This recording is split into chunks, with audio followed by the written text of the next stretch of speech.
എനിക്കത് മൊത്തവും ചെയ്യാൻ താല്പര്യമില്ല. അവിടെ ഇവിടെയൊക്കെ ചെയ്ത് കാണിച്ചു തരാം.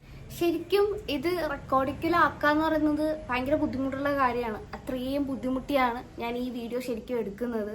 അതുകൊണ്ട് തന്നെ എല്ലാവരും വീഡിയോ കാണുന്നവരെല്ലാവരും ഒന്ന് സബ്സ്ക്രൈബ് ചെയ്യുക, എന്നെ സപ്പോർട്ട് ചെയ്യുക.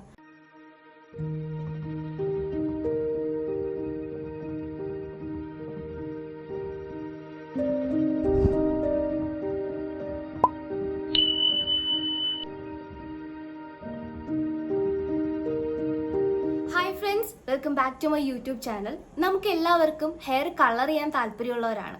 പക്ഷേ അതെങ്ങനെ, എന്ത് എന്നുള്ള കൂടുതലായിട്ടുള്ള കാര്യങ്ങളൊന്നും അറിയാത്തത് കൊണ്ട് നമ്മൾ ആഗ്രഹം അങ്ങനെ തന്നെ മൂടി വെക്കുകയാണ്. പിന്നെ പാർലറിൽ പോകുമ്പോൾ ഇത് കുറച്ച് എക്സ്പെൻസീവ് ആയിട്ടുള്ള സൈഡാണ്. ഒരു സ്ട്രിപ്പ് തന്നെ ചെയ്യുന്നതിന് ഏകദേശം 500-1000 രൂപയൊക്കെ അവർ മേടിക്കാറുണ്ട്. നമുക്ക് വീട്ടിൽ തന്നെ 300 രൂപയ്ക്ക് താഴെ ഉള്ളൊരു പ്രൊഡക്റ്റ് യൂസ് ചെയ്തുകൊണ്ട് വീട്ടിൽ തന്നെ ഇരുന്നുകൊണ്ട് നമുക്ക് ഹെയർ ഹൈലൈറ്റ് ചെയ്യാൻ പറ്റും. അതെങ്ങനെയാണെന്നുള്ളതാണ് ഇന്നത്തെ വീഡിയോ ഫുള്ള് സ്കിപ്പ് ചെയ്യാണ്ട് കാണാം. എനിക്ക് ഇതിന്റെ പ്രൊഡക്റ്റ് റിവ്യൂ ചെയ്യാൻ പറ്റും, കളർ റിവ്യൂ ചെയ്യാൻ പറ്റും. അപ്പം എന്തായാലും നമുക്ക് വീഡിയോയിലേക്ക് പോകാം. ഞാനിവിടെ എടുത്തിരിക്കുന്നത് സ്ട്രീക്സിന്റെ ഹെയർ ഹൈലൈറ്റിംഗ് കിറ്റ് ആണ്. ആൻഡ് ഇതിന്റെ ഷെയ്ഡ് വന്നിട്ട് ബ്ലോണ്ടേ ആണ് കേട്ടോ. വൈബ്രന്റ് ബ്ലോണ്ടേ ഉണ്ട്, സോഫ്റ്റ് ബ്ലോണ്ടേ ഉണ്ട്. ഞാനിപ്പോൾ ഹെയറിൽ ചെയ്തിരിക്കുന്നത് വൈബ്രന്റ് ബ്ലോണ്ടേ ആണ് കേട്ടോ. എനിക്ക് കുറച്ചും കൂടി ഒരു ഡാർക്ക് ബ്രൗൺ പോലെ ഫീൽ ചെയ്തതുകൊണ്ട് സോഫ്റ്റ് ബ്ലോണ്ടേ ട്രൈ ചെയ്യാന്ന് വിചാരിച്ചു. ഇത് എങ്ങനെ ഉണ്ടാവും എന്ന് എനിക്കറിയില്ല. ചെയ്ത് കഴിയുമ്പോഴത്തേക്കും ഞാൻ തൊപ്പിയുടെ തലമുടി ഇരിക്കുന്ന പോലെ ആവും എന്നുള്ളത് എനിക്കറിയില്ല. എന്തായാലും നമുക്ക് ചെയ്ത് നോക്കാം. അപ്പൊ ഇതിന്റെ ഒരുപാട് വൈഡ് വെറൈറ്റീസ് ഓഫ് ഹൈലൈറ്റേഴ്സ് ഉണ്ട് കേട്ടോ. റെഡ് കളർ ഉണ്ട്, യെല്ലോ ഉണ്ട്, ഗ്രീൻ ഉണ്ട്. ആൻഡ് യെല്ലോ തന്നെ പല ഡിഫറെന്റ് ഷെയ്ഡിൽ നിങ്ങൾക്ക് കാണാൻ പറ്റും. അപ്പൊ ഞാൻ എന്തായാലും ഇപ്രാവശ്യം എടുത്തിരിക്കുന്നത് സോഫ്റ്റ് ബ്ലോണ്ടേ ആണ്. സോഫ്റ്റ് ബ്ലോണ്ടേ ട്രൈ ചെയ്ത് നോക്കണമെന്ന് എനിക്ക് ആഗ്രഹമുണ്ട്. ഞാൻ 2022 ആദ്യമായിട്ട് സ്ട്രീക്സിന്റെ ഹെയർ ഹൈലൈറ്റർ മേടിച്ച് ട്രൈ ചെയ്ത് നോക്കുന്നത്. അതൊരു കോഫി ബ്രൗൺ ഷെയ്ഡ് ആയിരുന്നു കേട്ടോ. വെയിലത്തൊക്കെ നിൽക്കുമ്പോഴേ അറിയാൻ പറ്റുള്ളായിരുന്നു. സറ്റിൽഡ് ആയിരുന്നു, പക്ഷെ കുറച്ചുകൂടെ ഒരു ലുക്ക് ഉണ്ടായിരുന്നു. കാരണം വെയിലത്ത് ഫോട്ടോസിലൊക്കെ അതറിയാൻ പറ്റുള്ളായിരുന്നു. രണ്ടാമത് ഞാൻ വാങ്ങിച്ചത് വൈബ്രന്റ് ബ്ലോണ്ടേ ആണ്. ഇതുപോലത്തെ ചെറിയ 2 ബോക്സ് വരും കേട്ടോ. ഇത് വന്നിട്ട് ബ്ലീച്ചും ഇതുമാണ് കളർ വരുന്നത്. ഇവിടെ ഞാൻ റൈറ്റ് സൈഡിൽ കാണിക്കുന്നത് ഈ ഒരു പാക്കറ്റിനകത്ത് എന്തെല്ലാം അവൈലബിൾ ആണെന്നുള്ളതാണ് കേട്ടോ. നമ്മൾ എക്സ്ട്രാ ഒന്നും തന്നെ വാങ്ങിക്കേണ്ട കാര്യമില്ല. ഫോയിൽ പേപ്പർ ആയാലും ഗ്ലൗസ് ആയാലും ബ്രഷൊക്കെ ഇതിനകത്ത് അവൈലബിൾ ആണ്. ഫസ്റ്റ് നമുക്ക് ചെയ്യേണ്ടത് ഹെയർ ബ്ലീച്ച് ചെയ്യണം. എങ്കിലേ കളർ നന്നായിട്ട് ഹെയറിൽ പിടിക്കത്തുള്ളൂ. ബ്ലീച്ച് ചെയ്യാണ്ട് നമുക്ക് കളർ ചെയ്യാൻ പറ്റുന്നത് പോസിബിൾ ആയിട്ടുള്ള കാര്യമല്ല, അത് അറിയത്തില്ല. സോ ആദ്യം ബ്ലീച്ചിങ് പൗഡർ ഒരു സൊല്യൂഷൻ ഉണ്ട്, അത് യൂസ് ചെയ്ത് നമുക്ക് നന്നായിട്ട് മിക്സ് ചെയ്യാം.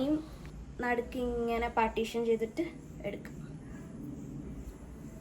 ഗ്ലൗസ് മറന്നുപോവാതെ ഇടുക. ആൻഡ് നിങ്ങളുടെ കയ്യിലുള്ള ഏറ്റവും മോശപ്പെട്ട ഒരു ഡ്രസ്സ് വേണം ഹെയർ കളർ ചെയ്യുമ്പോൾ ഇടാൻ വേണ്ടിയിട്ട്. കാരണം നമ്മളിതിൽ ബ്ലീച്ച് യൂസ് ചെയ്യുന്നത് കൊണ്ട് തന്നെ നമ്മൾ ഇടുന്ന ഡ്രസ്സിൻ്റെ കളറൊക്കെ ചേഞ്ച് ആവാൻ സാധ്യതയുണ്ട്. അതുകൊണ്ടിട്ട് വേണ്ടാത്തൊരു ഡ്രസ്സ് ഇടുക. കയ്യിലും ദേഹത്തും ഒക്കെ ഈ സൊല്യൂഷൻസ് ഒക്കെ ആക്കാതിരിക്കുക. കാരണം മേ ബി ഇത് അലർജിറ്റിക് ആവാൻ സാധ്യതയുണ്ട്. കാരണം ബ്ലീച്ചാണ്. ചിലർക്ക് ബ്ലീച്ചൊക്കെ അലർജി ഉണ്ടാക്കുന്ന സാധനങ്ങളാണ്. അതുകൊണ്ട് തന്നെ ഗ്ലൗസ് ഒക്കെ യൂസ് ചെയ്ത് ഇതിനകത്ത് കൊടുത്തിട്ടുണ്ട്, നിങ്ങൾ സെപ്പറേറ്റ് ഒന്നും വാങ്ങണ്ട. ഗ്ലൗസ് ഒക്കെ യൂസ് ചെയ്തിട്ട് ഇടാൻ നോക്കാം. നമുക്കിതേ ഇത്രയും പോർഷൻ കളർ ചെയ്യാം കേട്ടോ. ഞാൻ അങ്ങനെ ചെയ്യുന്നില്ല. എനിക്ക് എൻ്റെ ബ്ലാക്ക് ഹെയർ ഭയങ്കര ഇഷ്ടമാണ്. എന്താ ആക്ച്വലി എൻ്റെ ഹെയറിൻ്റെ കളറ് ഇതാണ്. ഞാൻ ഹെയർ കളർ ചെയ്തതാണ്. ഇടയ്ക്കിടയ്ക്കൊക്കെ നിങ്ങൾക്ക് ഹൈലൈറ്റേഴ്സ് കാണാൻ പറ്റും. ഈ കാണുന്നില്ല വൈബ്രന്റ് ബ്ലോണ്ടേ പണ്ടെപ്പോഴും ചെയ്തതാണ് കേട്ടോ. അപ്പം എനിക്കത് മൊത്തവും ചെയ്യാൻ താല്പര്യമില്ല. അവിടെ ഇവിടെയൊക്കെ ചെയ്ത് കാണിച്ചു തരാം. ഞാൻ മനസ്സിലാക്കുന്നതെന്ന് വെച്ചാൽ എനിക്ക് വേറൊരാൾക്ക് ചെയ്ത് കൊടുക്കുമ്പോൾ കുറച്ച് നന്നായിട്ട് ചെയ്ത് കൊടുക്കാൻ പറ്റുന്നുണ്ട്. സ്വന്തമായിട്ട് ചെയ്യുമ്പോഴത്തേക്കും അതിൻ്റേതായ ബുദ്ധിമുട്ടുണ്ട്. പിന്നെ ഹെയറിന് ഓളി ഉള്ളത് കൊണ്ട് തന്നെ ഒരു ഹെയർ എടുക്കുമ്പോൾ വേറൊരു ഹെയർ അതിനകത്തേക്ക് വരാൻ സാധ്യതയുണ്ട്. അതുകൊണ്ട് നമ്മൾ ഉദ്ദേശിക്കുന്ന രീതിയിൽ നമുക്ക് ഉദ്ദേശിക്കുന്ന ഇടത്ത് ഹെയർ കളർ ചെയ്യാൻ പറ്റില്ല. പിന്നെ നിങ്ങൾക്ക് കാണിച്ചു തരാം. ഇതൊരു ഈസി പ്രോസസ്സാണ്, വീട്ടിൽ ചെയ്യാവുന്നതേ ഉള്ളൂ, എളുപ്പമാണ്, വേറെ സൈഡ് എഫക്ട്സ് കാര്യങ്ങളൊന്നുമില്ല. ഹെയറിൻ്റെ ടെക്സ്ചർ മാറും, പക്ഷേ നിങ്ങളൊരു നല്ലൊരു കണ്ടീഷണർ യൂസ് ചെയ്ത് ഒരു 1 വീക്കൊക്കെ റെഗുലറായിട്ടോ അല്ലെങ്കിൽ 2 ദിവസം ഇടവിട്ടോ ഒക്കെ ഹെയർ വാഷ് ചെയ്ത് കഴിഞ്ഞാൽ പഴയ ടെക്സ്ചറിലേക്ക് നിങ്ങൾക്ക് ഹെയർ കിട്ടും. പിന്നെ ഈ കളറ് മങ്ങിപ്പോകുമെന്ന് ചോദിച്ചു കഴിഞ്ഞാൽ നമ്മൾ ഒരുപാട് വാഷൊക്കെ കഴിയുമ്പോൾ മങ്ങിപ്പോവും. അതായത് എനിക്ക് ഏകദേശം ഏകദേശം ഒരു 2 വർഷമൊക്കെ കളർ ലാസ്റ്റ് ചെയ്തിട്ടുണ്ട്. പിന്നെ ഹെയർ കട്ട് ചെയ്യുന്നതനുസരിച്ച് മാത്രമേ പോയിട്ടുള്ളൂ കേട്ടോ, അല്ലാണ്ട് എനിക്ക് ഒരുപാട് കളർ മങ്ങുന്ന പോലെ ഫീൽ ചെയ്തിട്ടില്ല. ഇപ്പം ഞാൻ ബ്ലീച്ചിങ് കഴിഞ്ഞു. ബ്ലീച്ചിങ് പ്രോസസ്സ് കഴിയുമ്പോൾ തന്നെ നമ്മുടെ ഹെയറിലെ സ്വാഭാവിക കളർ നഷ്ടമാവും. നമുക്ക് നല്ല ബ്ലാക്ക് ഹെയർ ആണെന്നുണ്ടെങ്കിൽ ബ്ലീച്ച് ഇല്ലാണ്ട് പറ്റില്ല കേട്ടോ. അപ്പം ഞാൻ ബ്ലീച്ച് ചെയ്തിട്ട് നെക്സ്റ്റ് ഹെയർ കളർ ചെയ്ത് കൊടുക്കുകയാണ്. ബ്ലീച്ച് ഏകദേശം ഒരു 20 മിനിറ്റ്സ് ബ്ലീച്ച് ചെയ്ത് വെച്ചേക്കുക.